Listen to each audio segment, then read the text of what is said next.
Well, good afternoon, everybody. Welcome to the National Baseball Hall of Fame and Museum, and welcome to our Bullpen Theater here in the Hall of Fame Library. My name is Bruce Markison. Glad to have with us the first in our series of author series events that'll be taking place this spring and summer. We've been on a bit of a hiatus here for the author series. Our last author series was August 4th, 2019. And for obvious reasons, we haven't been able to do the author series in person. We've done it virtually. But we're very glad to bring it back in person. We do so with longtime Major League umpire Dale Scott, who has written this book, The Umpire Is Out. And please join me in welcoming Dale Scott to the Hall of Fame. No, I'm not used to that. I'm used to booze. You're out. So if anybody boos, Then I feel good. yeah. All right, boo. Just to give you a few statistics on Dale's umpiring career, he started umpiring as a full-time Major League umpire in 1986 and then continued as an American League umpire to 1999. Then, of course, all the umpires essentially went under one roof under Major League Baseball, and Dale continued his career until 2017. Worked 1,000 games behind the plate, calling balls and strikes. Umpired 3 World Series, 1998, 2001, 2004, and he has a World Series ring to prove it as well. Also 6 League Championship Series along the way. The book is brand new. It is from the University of Nebraska Press, which almost always does a terrific job with their books. Co-written with Rob Nyer, a well-known member of the Society for American Baseball Research. Dale, let's talk about the beginnings for you as an umpire. That goes back over 40 years. 1980, you go to Umpire School. You're all of 21. Were you ready for that at that time? Yeah, I thought I was.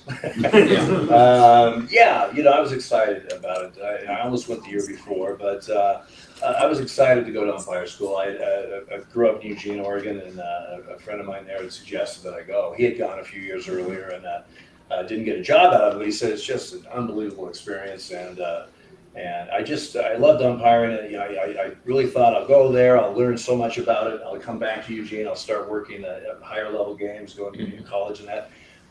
But I knew also that if I did well enough, there's a shot of maybe getting into the minor leagues. So we'll just see what happened. And as it turned out, it worked out pretty well. 21 though sounds awfully young. I know it's a school, but I'm sure there were guys that were much older, maybe had more experience. Yeah, the thing about Umpire School, umpiring in general, in professional baseball, you really need to go to Umpire School rather young, because usually if you're going to make it, the odds of making it to the big leagues are pretty slim anyway, just because of numbers and all that. But you spend a lot of time in the minor leagues. So if somebody's going to Umpire School late 20s, early 30s, and they spend an average 8-10 years in the minor leagues, all of a sudden you're late 30s, early 40s, and you're almost too old, quite frankly. So Umpire School, you want to go in your early mid 20s, and if you get into professional baseball, that gives you several years to because a lot of times you're in the minor leagues. I don't know, the average 8 to 10 years, something like that, if you get that far. As a player, 3 years in the minor leagues, they usually want you up within 3-4 years, but much longer apprenticeship for an umpire. Yeah, very different. Umpires, if you get into the minor league system, you can't skip a league. So a player might go from A ball to AAA, A ball to the big leagues, or Double A to the big leagues, something like that. An umpire has to work at least some in every level. So you have your lower A, then high A, then Double A, and AAA, and so.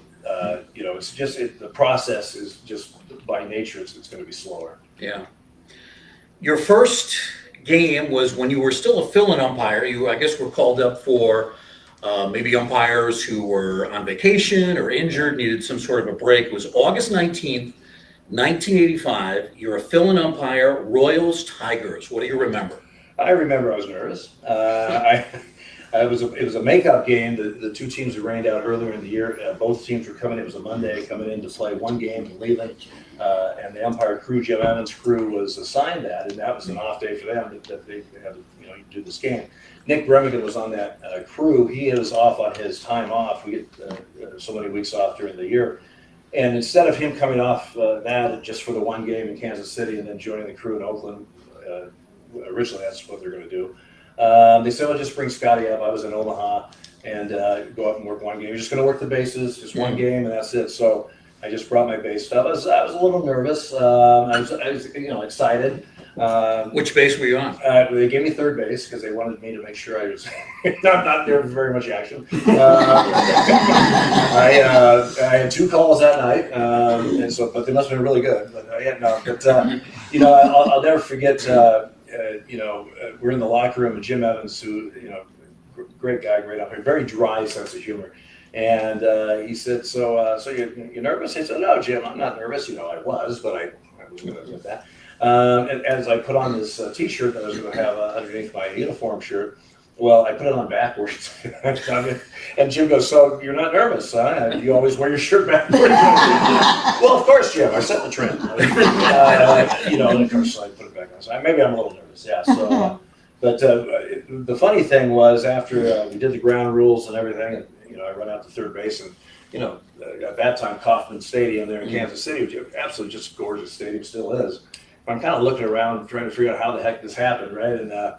And George Brett's playing at third base, and all of a sudden I hear, "Hey Dale," and I look down, and there's George looking at me. I go, "Oh, hey George," he goes, "Your first game?"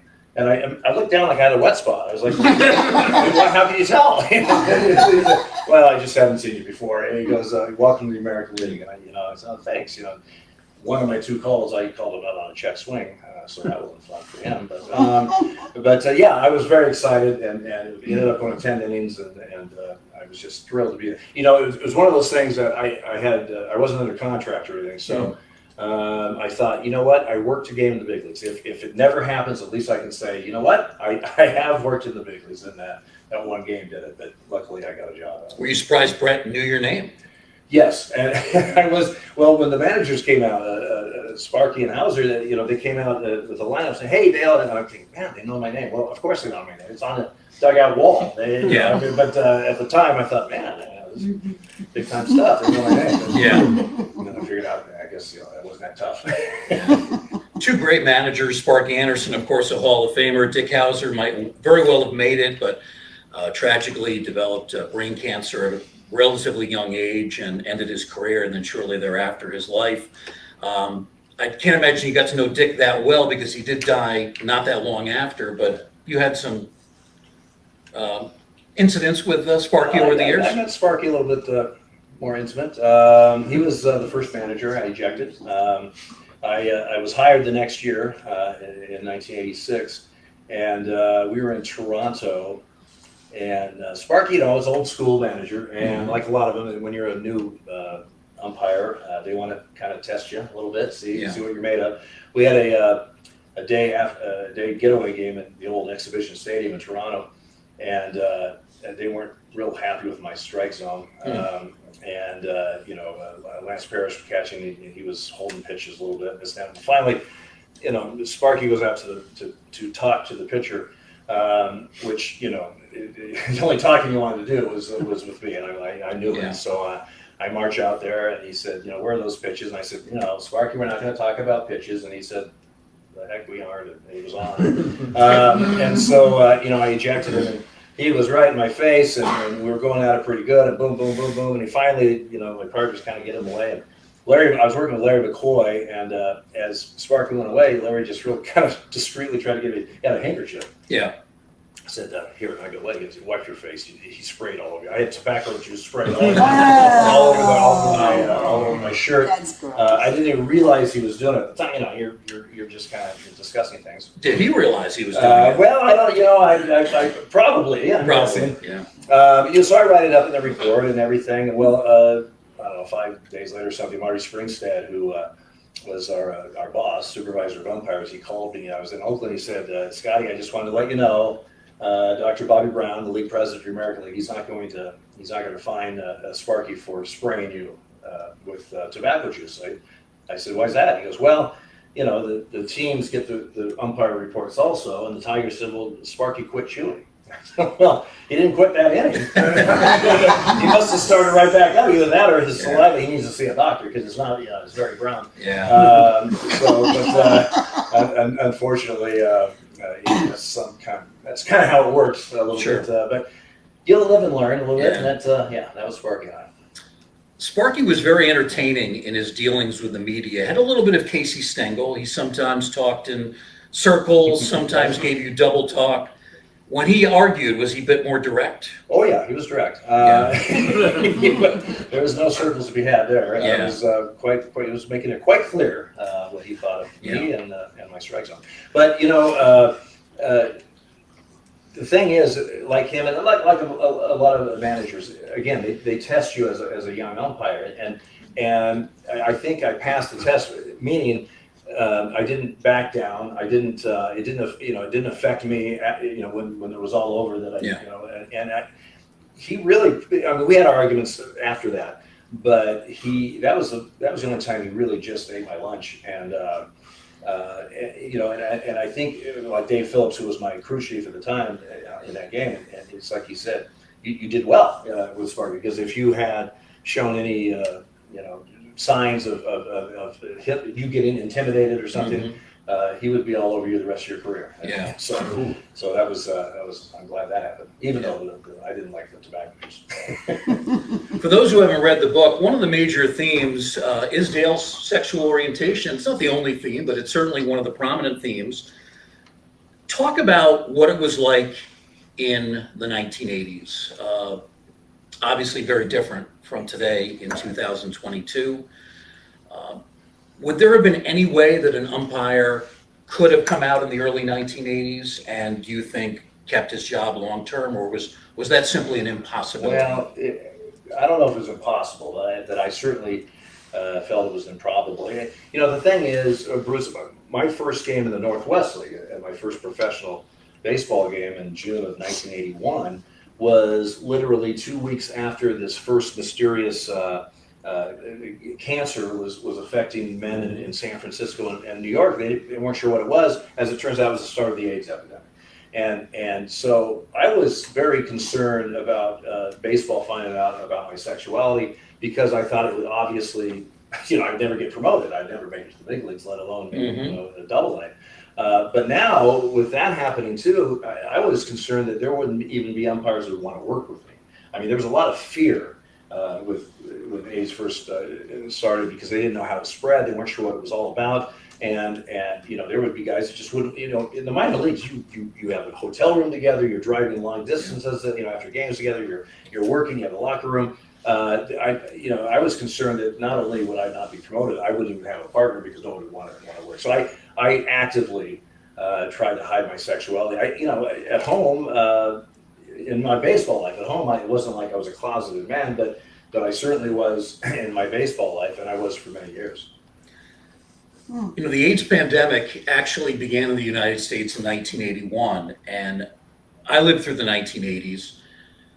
But for me, it didn't really seem to hit home until 1985, when it came out that Rock Hudson, the legendary actor, was gay and had contracted AIDS. He died shortly thereafter. I think it was late 1985. When that came down, it really seemed to change the AIDS pandemic in terms of perception and who could be affected. And I think more people started to pay attention to it. We then started to hear about all of these celebrity deaths, actors, entertainers who lost their lives in the late 80s, the early 90s. You had people like Freddie Mercury, you had Liberace, Anthony Perkins, a great actor, all left us well before they should have because of this disease. People that didn't live through that maybe don't know about the fear and the special fear that you faced in terms of the Major League Baseball establishment finding out. Right. Well, I was in fear just living my life as a gay man, but also, another person that you didn't mention was Arthur Ashe. And at first it was a gay disease, and so, well, okay, it's a gay disease. Well, now, now Arthur Ashe, and it can affect anybody. Sure. And so it really, and the whole Ryan White and being couldn't go to school, and all the stuff that was going on in the 80s. Then if you didn't live through it, it's hard to understand how fearful it was, and how scary it was for a lot of people. And so it was a tough time. And so, like I said, for me, just as a human being trying to live my life, it was very tragic. I had friends, I had acquaintances, people that I knew that were affected by this horrible disease and died from it. And it was just, for many years, it was tough. And it was, but again, trying to live life too. I had this baseball life, and I was hoping to just separate that. And I was literally living a double life for many years.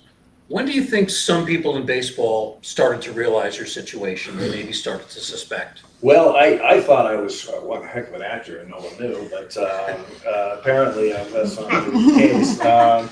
It was in the late 90s.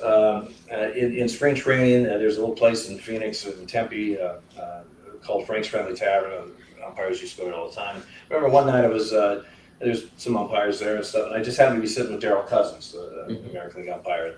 By now I had been in the league 12 years or so. And I remember Darryl, out of nowhere, Darryl said, Dale, you know what? I know you have a kind of a different lifestyle, and I just want you to know I don't care.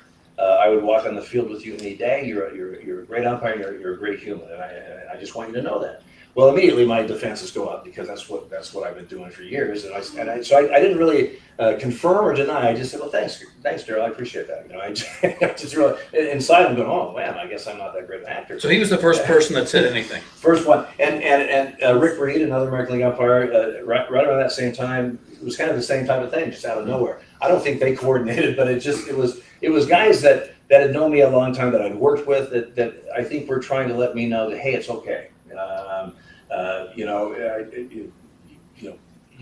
We have your back, and you're one of us, and not a problem. So that got me realizing that, okay, Dale, maybe you're not as pulling the wool over everybody's eyes. And in retrospect, when I think about it, of course not. I mean, here I am, a late 30s male with a good job, good career, and never married. I mean, it doesn't take a brain surgeon to figure out probably what was going on. But it was a relief to me, even though I didn't necessarily admit, what was going on. Fast forward a couple of years, I was named crew chief, and the crew I had in 2003, 2002, we got together for a crew dinner in May of that year, and Ron Colta was on the crew, and Jimmy Joyce, and Jeff Nelson. And we ordered and we poured the wine, and then Ron, and I love Ron, worked a lot of games with Ron, and I call him No Filter Ron because he usually just tells you how it is. Ron just said, "Okay, Chief, let's just get the elephant out of the room. We all know you're gay. We want to bust, have fun with you. We don't want to be on eggshells all year, and so let's just drop that and have some fun." Well, I think Jimmy Joyce grabbed the wine bottle and started drinking, and Jeff Nelson did a spit take, across the table. But it really cut everything open, and I'm so glad he did that.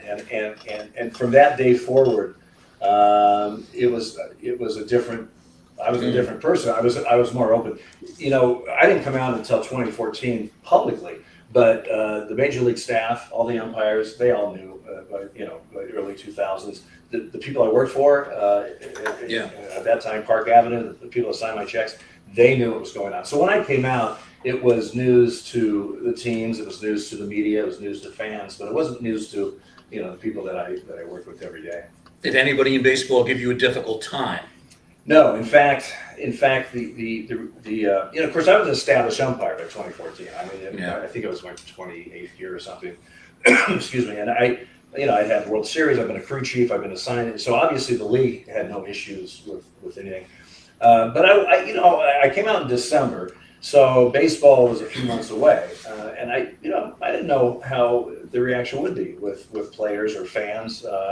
The very first game I had, a spring training game, it was the Reds and the Indians at the time, and Marlon Byrd, a longtime outfielder for several teams. He played for the Reds at that time. I remember he comes running in from the outfield. I was at third base. He goes, Dale! And it's not unusual, first game of the season, the first spring training game, to say, hey, how you doing? How was your off season? Whatever. He yells, Dale! He comes up and he gives me a big bear hug, and I'm like, okay, that's not normal.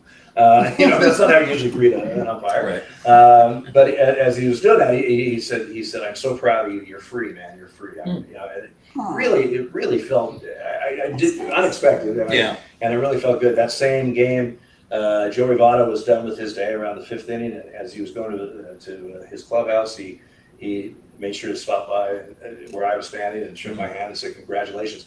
Those two players, that very first spring training game, the rest of the season, I had one other player, a third base coach, and a trainer say all positive stuff. Nobody else said anything else.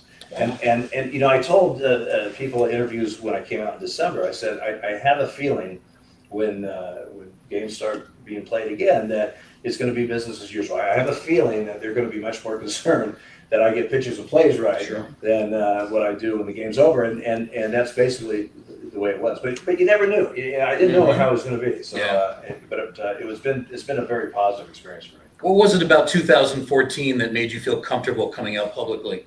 Well, the year before, November 2013, Mike Roush is my husband. We got married in Palm Springs, but we had been together since right after my first year in the big leagues in October of '86. So he's been with me this whole journey.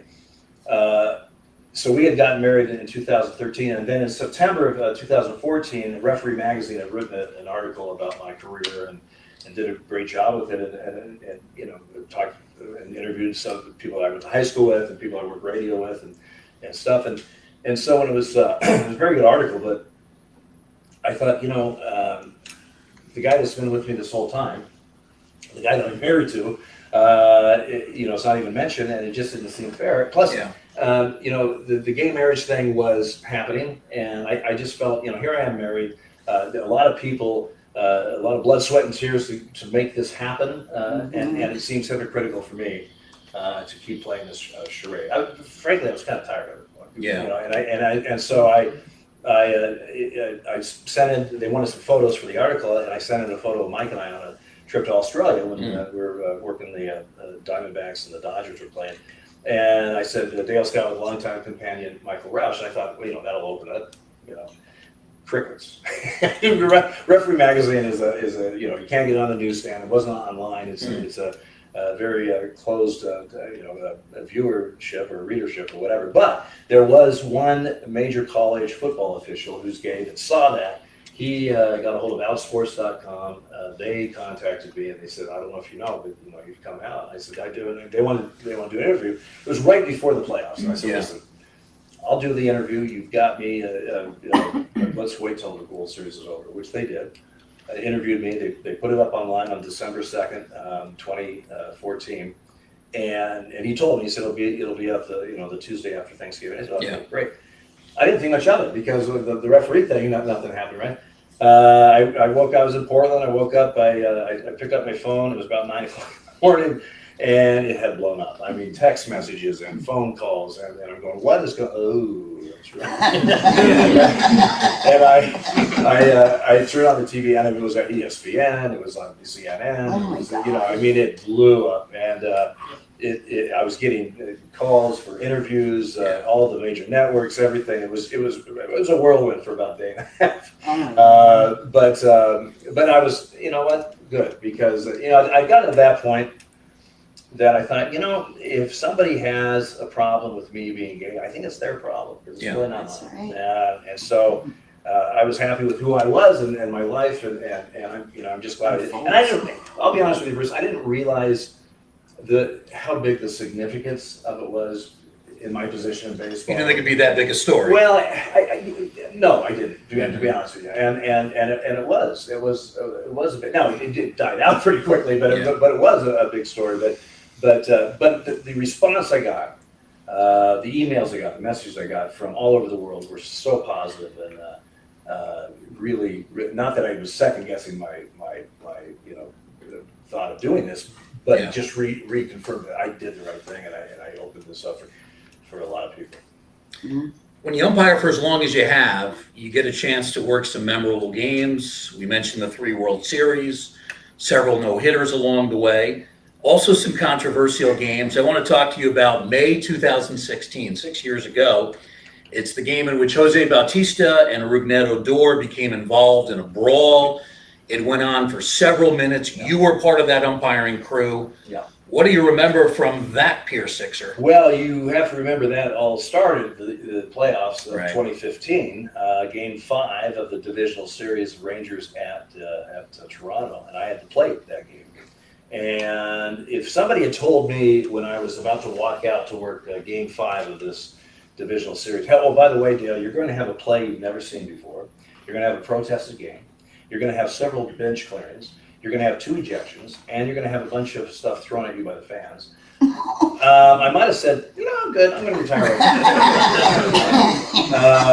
But that's exactly what happened. It was the most wild game. Everything was fine until the 7th inning, and so we had that strange play where Russell Martin was running a third, 2 outs, a tie game, and at the top of the 7th. Just throwing it back to the pitcher. How many times have I seen a catcher throw a ball back to the pitcher? But he got a little lazy, and it went off. Shoe was the hitter for Texas, just standing there minding his own business, and it went off his bat and ricocheted out. And Odor was the runner at third. He ran in and scored. There was nobody even near the ball for the Blue Jays because they had shifted. I had, unfortunately for me, I had at the time, in the heat of the moment, had misconstrued what happened with a rule that I'd had earlier, about a year earlier in Milwaukee, and I killed the ball, which I should not have done. But when I killed the ball, it's the worst feeling in the world. I come out my time, and as I'm kind of calling time, and I'm thinking, and my mind's just rolling, and I go, "Whoa, why are your hands up? That's not that. You don't call." And I thought, man, you're in it now. So I called the crew in, and I said, guys, I turned off my mic. I didn't want to do it. And I said, guys, I think I screwed up here. I said, I killed the ball. And they said, no, that's the live ball. I said, okay. I said, all right, me killing the ball had nothing to do, it didn't stop any Blue Jay from making a play. In other words, they weren't about to make a play, and I called time, so they stopped. Right? Because I knew the answer, but I wanted to make sure we're on the same page. Because nobody was even close to the ball, and Odor scored easily, right? So they said, no, nobody was close. I said, well, this is what I'm going to do. I'm going to score him. Because one thing you do as an umpire is common sense and fair play. Yeah. And the common sense tells me that my mistake by calling time, I should not kill a run that would have easily scored, and that's only fair. And I'll take the hits. I'd rather take the hits for that than what I've done. So I said I'm going to score this guy, and I'll take care of John, meaning John Gibbons, the manager for Toronto, because I had a feeling he might have something to say.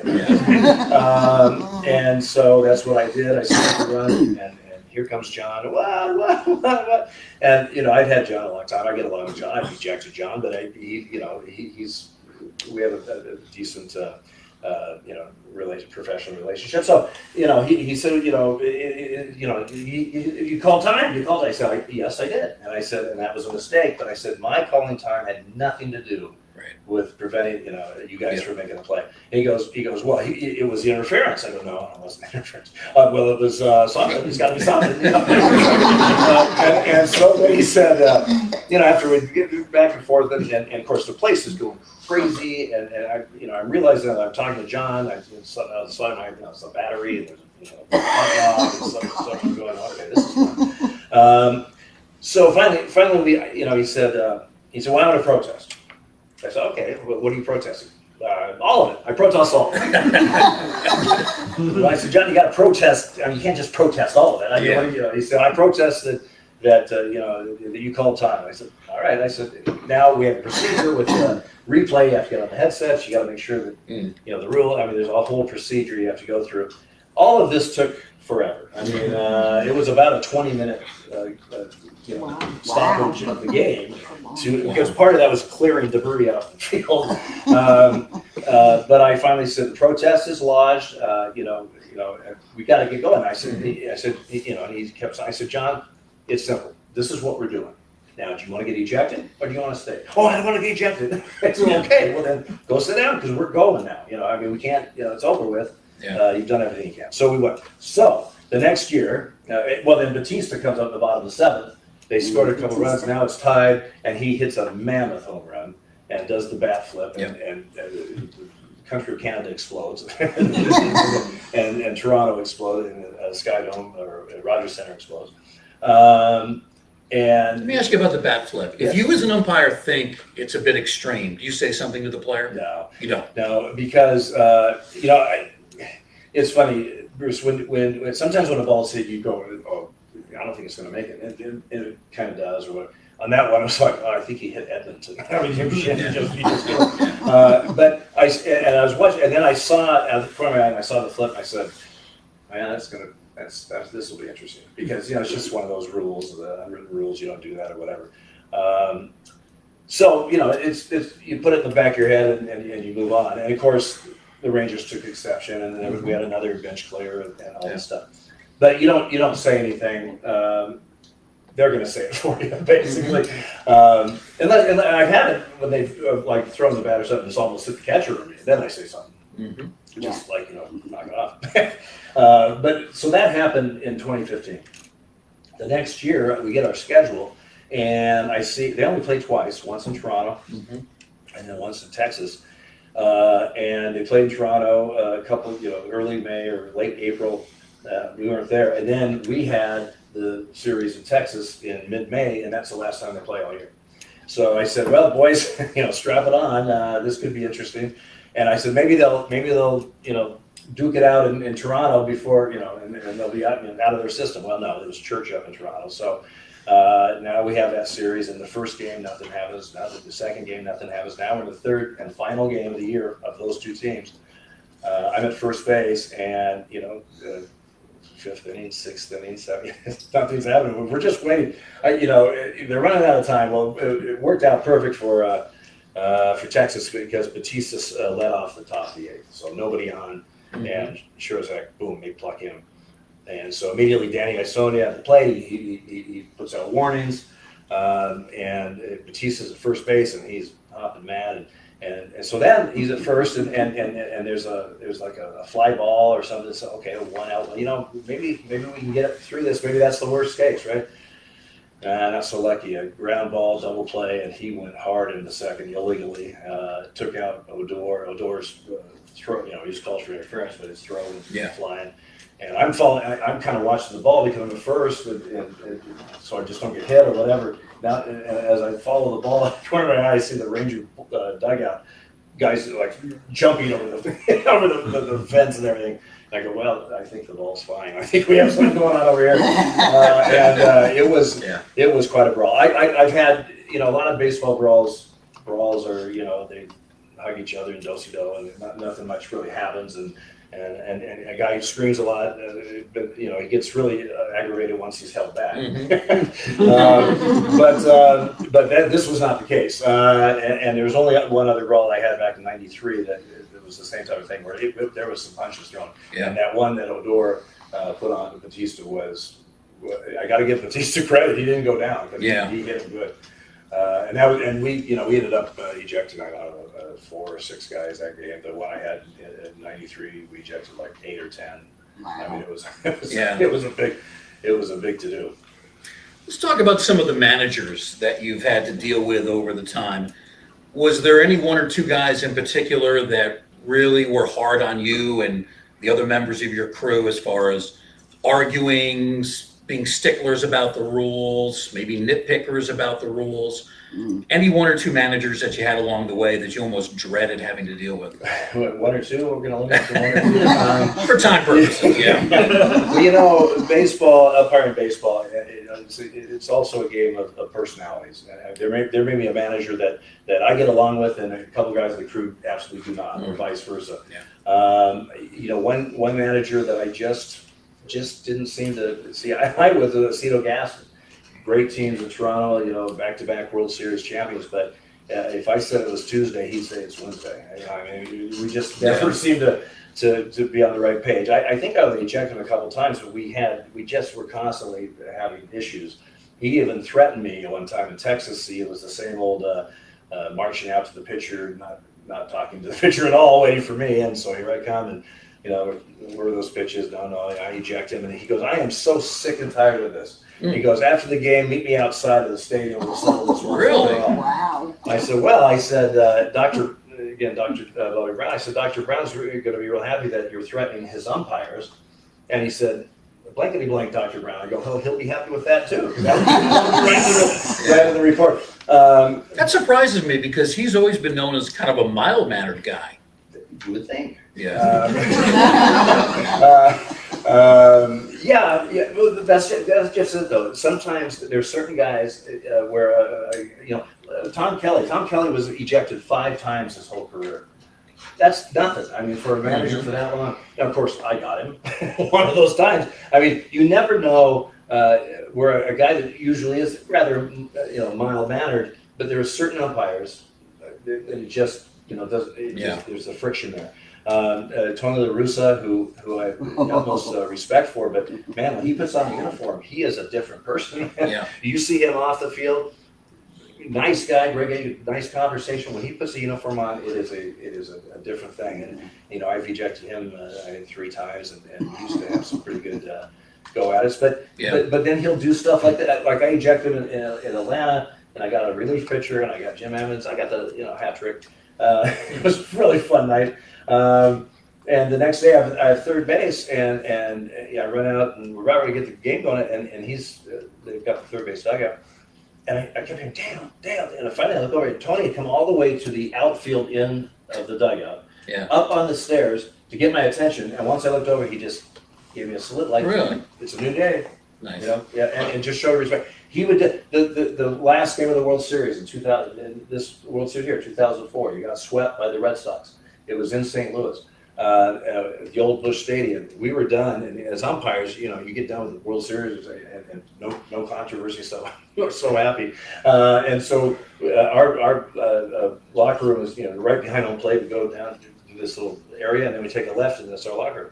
So we get in the locker. I was the last guy because I had left field that night, so I was the last guy in our locker room, and we're all kind of high fivers. And I kind of sensed that somebody was behind me. I turn around. Here's Tony La Russa. He just got swept. His eyes were kind of teary-eyed. You know, following us in, which is not the way he goes. He's got his own tunnel and everything. Yeah. And so we all immediately stopped and, hey, Tony. He goes, hey, I just want to come in and say you guys had a hell of a series and a great season. Really? Nice. You know, had a great outing, shook all our hands. Yeah. So he does stuff like that and you go, how classy. And then you know, then he rants a rage when I. So you know, it's the competitive juices. When they hit some of these guys, it can change them a lot. How about Billy Martin? Was he as rough as he's made out to be? Oh. Well, big bad Billy. I was the last umpire to eject Billy Martin. Yep. It was my 3rd year, Memorial Day 1988, in Oakland, and it wasn't even my call. The Bobby Meacham play? Yeah. It was bottom of the 3rd, Walt Weiss leading off for Oakland.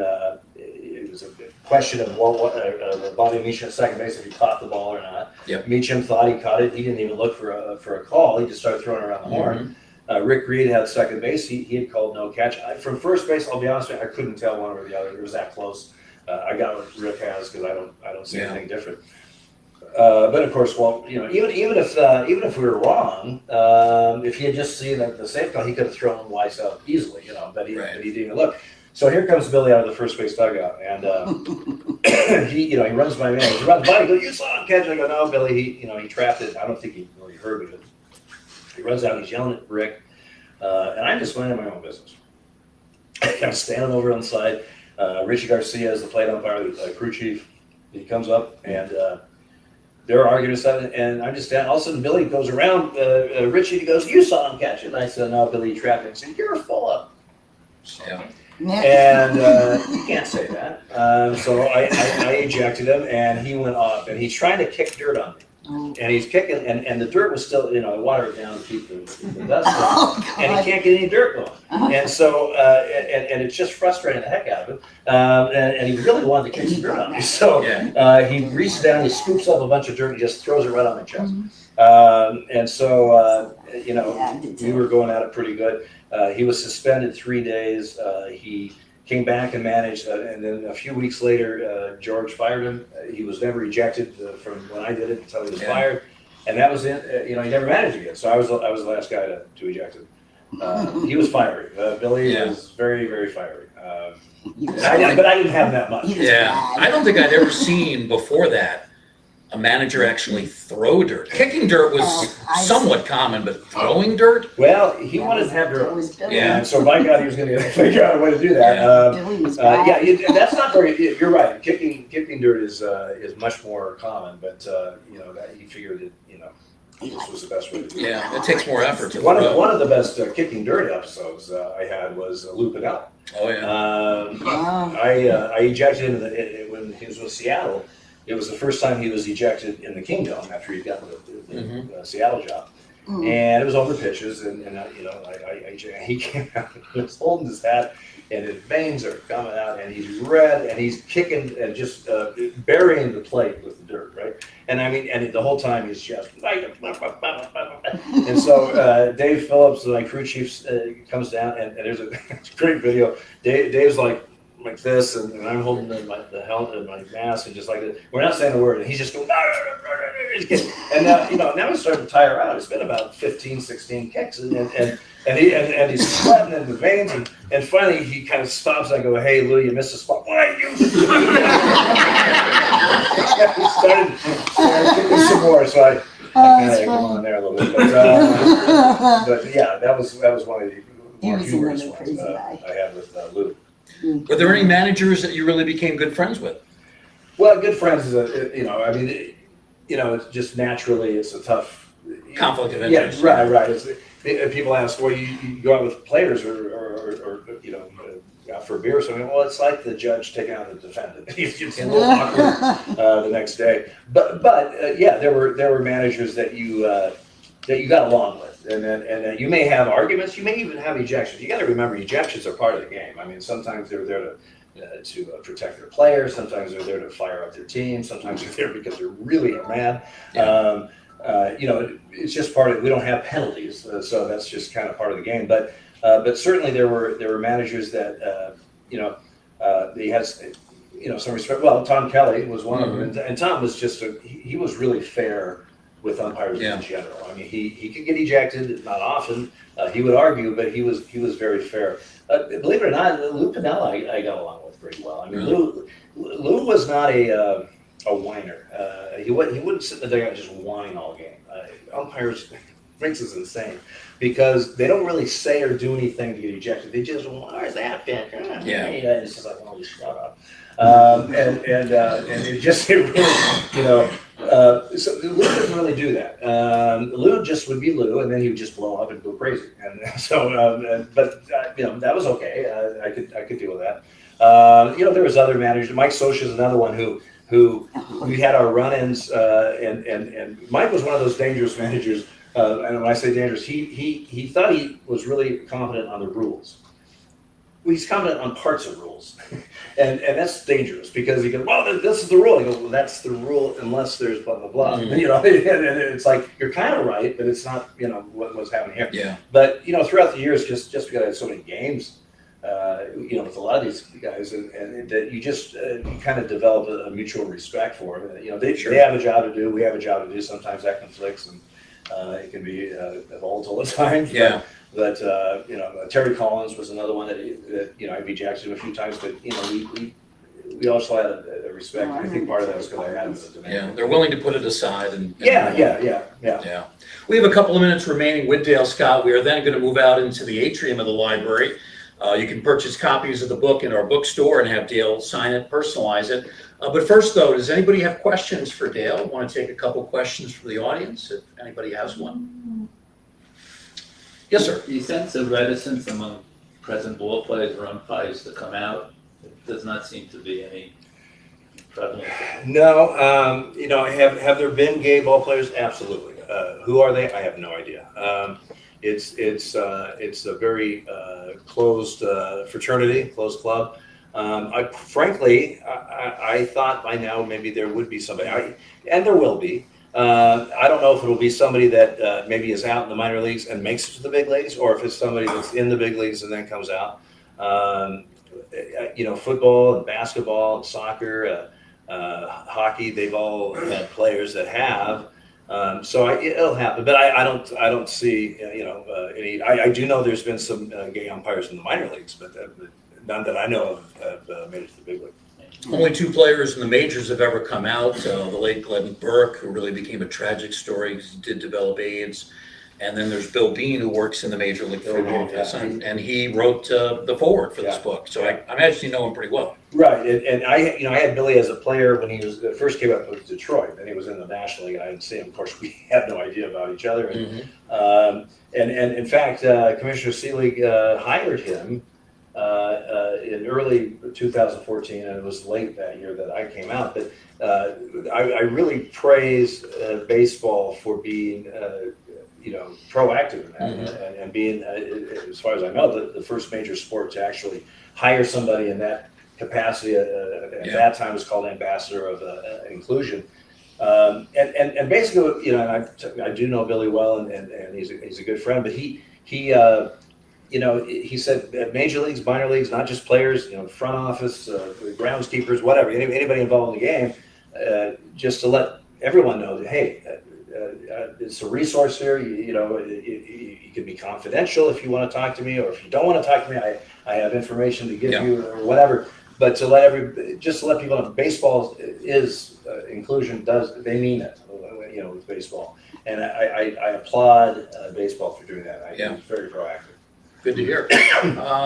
Gentleman over here, a The question. balls and strikes question in relationship. We're seeing now on TV where we basically have a computerized screen where we can see what the balls and strikes are. How do the umpires feel about that? Because obviously that gets the criticism in relationship to the ones that somebody behind the plate misses. Well, and ultimately, also you may be going to that sort of a framework where it's going to move away from the human side. Surprisingly, I have a lot of problems with it. Well, first of all, the facsimile that you see on the screen, I don't know what data they're using. I don't know how they're gauging. I don't know how they get to the answer that they give you. And let me explain that a little bit. First of all, yes, the plate is 17 inches. It doesn't change. But any part of the baseball that goes over any part of the plate in the zone, in the high-low zone, is to be called a strike by rule. And the baseball is almost 3 inches in circumference, I think. Diameter. Thank you. I always get those circumference. I'm an umpire. I got to be passionate. And so, but if you do 3 inches, just about 3 inches, not quite, but on each side, that makes the plate now 17. Now it's almost 3 inches on each side wide. I don't know if that's taken into consideration with the data that they're giving. I just don't know that. So I don't know if it's not touching the line means it's completely off the plate, or that that's not been explained. But more importantly, there's also the high-low line. The batter's high-low line is when he's by rule is when he's attempting to when the ball's in the strike area, attempting to hit the pitch. That can change not just per batter; it can change per pitch. If I square to bunt and I take the pitch, my strike zone is different. My high-low zone is different than if I'm up and swinging through. First of all, I don't see any change. On the screen. Again, I don't know what data they're using. Now, the stuff that we're evaluated by Major League Baseball, the data we are. For example, I'll work a play game and I miss 6 pitches, it says. So a technician will go through and he'll look at every miss that the computer says, and he'll draw in and make sure that high-low lines are correct, because a lot of times extrapolating and following the pitch and extrapolating where it's going to be and all that stuff with the cameras, those can be off. That's important for a strike zone. The other thing about cameras you have to remember is the way they do it, they have 2 high cameras and 2 low cameras. 2 of those cameras is always going to be blocked out at some point, and that some point is usually when the ball's in the play area, because there's a hitter.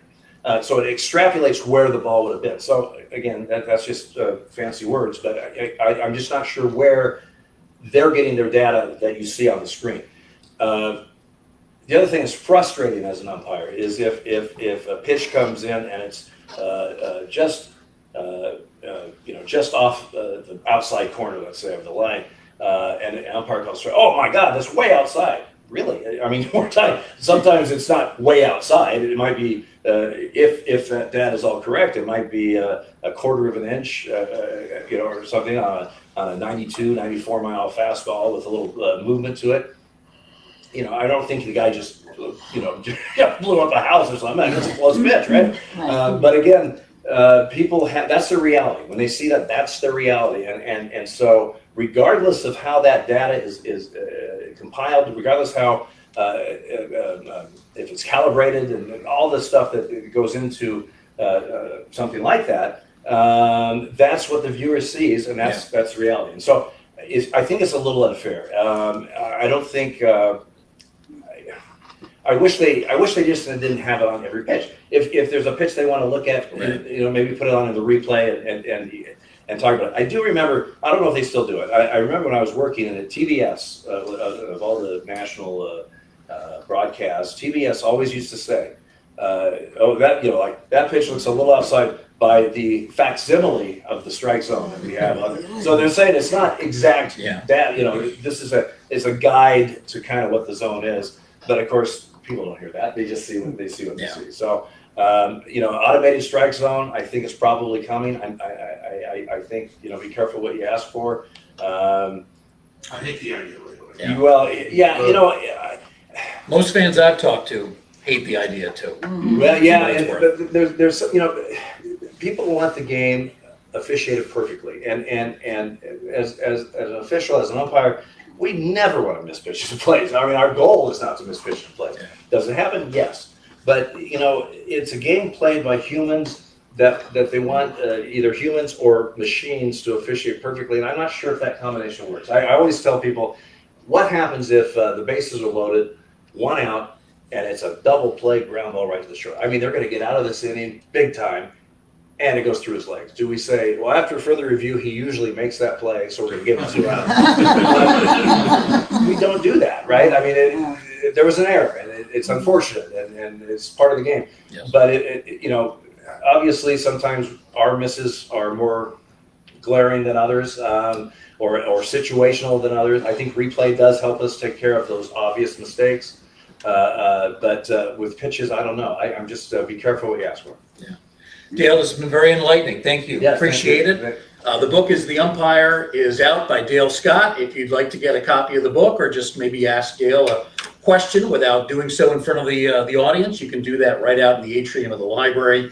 But we want to thank Dale for coming out to Cooperstown on this spring day and being part of our Authors I'm House. excited. I've never been here. I'm very excited.